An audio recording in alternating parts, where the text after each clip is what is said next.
I wanted to share excerpts from a letter that Alex wrote.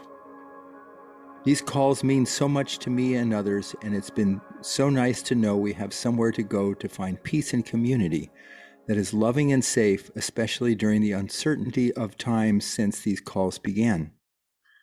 During the summer of 2019, I received the gift of TM through a scholarship because I qualified as a recovering alcoholic and addict. I learned TM very early in my sobriety. I was only a couple of weeks clean when I went to the David Lynch Foundation office in Los Angeles and met with Lynn Kaplan. She's a TM teacher who runs the office there, who's an amazing human being. Lynn is so kind and wonderful. I'm blessed to call her a friend and a mentor. I started attending the 12-step meeting that was held there once a week and was elected secretary of the meeting. Soon after, COVID hit, and we moved the meeting to Zoom and decided to expand it from once a week to a daily morning meeting. It was then that it became something else, a safe haven in lockdown where we came together at 8:30 every morning to share about our experiences related to TM and our respective 12-step programs, and then we would meditate together. It was such an immense help. It was also a big commitment and greatest responsibility I had taken on at 31 years old. It taught me a lot about who I am and what I was capable of, at a time when I was starting to begin that journey of self-discovery and healing. Through sobriety and TM, everything in my life has changed for the better. TM gives me more patience, helps me feel and appreciate the love that is all around me. It helps me find balance, gives me energy, and even an afternoon meditation can reset a day that was badly in need of that. Parentheses, I haven't found anything else that does that. TM is my favorite tool that I've acquired on this road and quite possibly the greatest gift I've received in my life. I'm now over 2 years sober. So thank you, Alexander, for sharing that. And during times of Thanksgiving, we can feel pressure. Oh, I have to be grateful. I have to be thankful. And sometimes we don't feel that way. So, we're not measuring up. We feel bad. We're not as good as we think we should be. And I always think of Maharshi's comment about the two fields of life. The outer field of life, which are like the waves on the surface of the ocean. He calls it relative existence, which is constantly changing.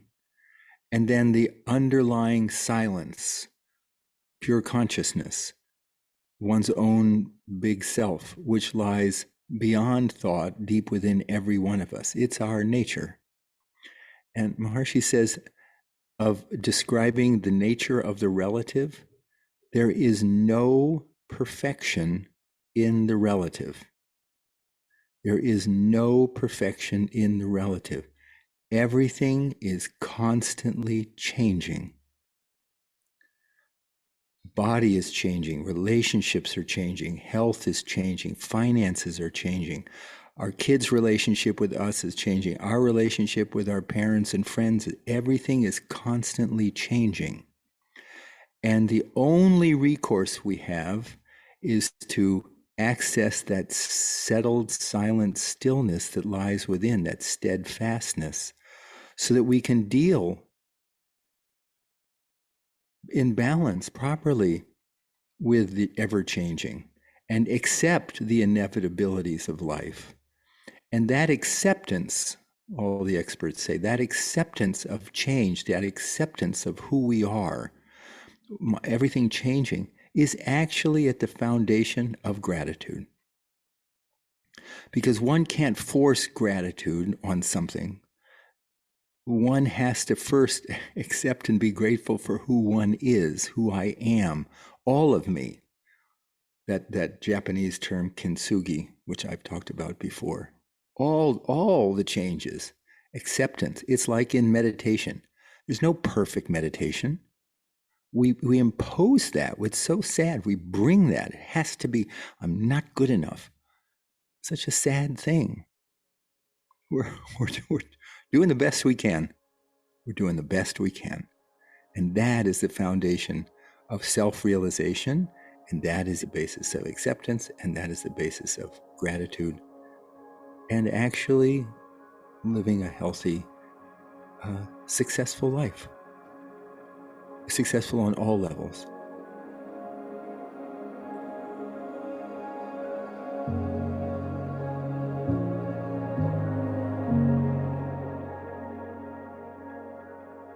I have a nice quote from L.R. Knost, Knost. She's a writer of books for gentle parenting for young children, infants. She says, is based on what we had talked about earlier, "Do not be dismayed by the brokenness of the world. All things break, and all things can be mended. Not with time, as they say, but with intention. So go, love intentionally, extravagantly, unconditionally. The broken world awaits in darkness for the light that is you."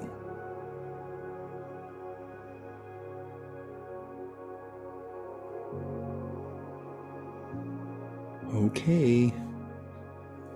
Thank you all for joining. Grateful. Have a really good day, and we'll connect again real soon.